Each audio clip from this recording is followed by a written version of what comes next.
కోట్ల జన్మల తర్వాత ఎప్పుడో ఆ చేసిన పుణ్యం ఫలించి అంతటా పరబ్రహ్మమే అన్న ఎరుక పొందుతారు. అది అద్వైతానుభూతి అని కీర్తింపబడుతుంది.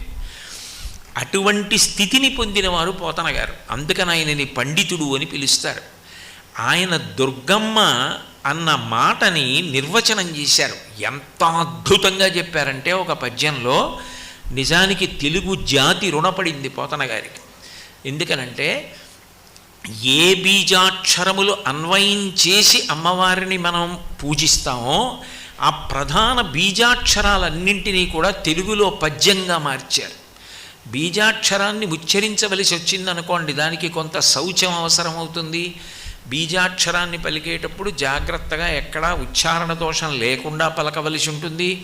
అటువంటి ఇబ్బంది రాకుండా ఆ బీజాక్షరముల చేత ఏ తల్లి మనల్ని అనుగ్రహిస్తోందో ఆ తల్లిని పిలవడానికి తేలికగా తెలుగు పద్యంగా అనుగ్రహించారు.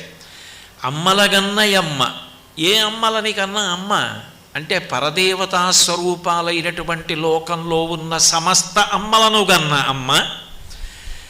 అమ్మలగన్నయమ్మ మూరమ్మల మూలపుటమ్మ, సృష్టికర్త అయిన బ్రహ్మగారి శక్తి స్వరూపిణి అయినటువంటి సరస్వతికి, స్థితికర్త అయినటువంటి విష్ణువు యొక్క శక్తి అయిన లక్ష్మీదేవికి, ప్రళయకర్త అయినటువంటి హరుని యొక్క ఇల్లాలైన పార్వతీదేవికి అమ్మగా నిలబడగలిగిన అమ్మ అంటే పరదేవతాస్వరూపిణి అయి సృష్టి స్థితి లయ జరగడానికి కారణమవుతున్న అమ్మ.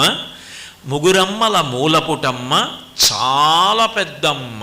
ఎంత పెద్ద అమ్మ అంటే ఆవిడ ఎప్పుడుంది అంటే పూర్వజ, ఈ సృష్టి ఎప్పుడుందని నువ్వు అంటున్నావో అంతకన్నా ముందు ఆవిడ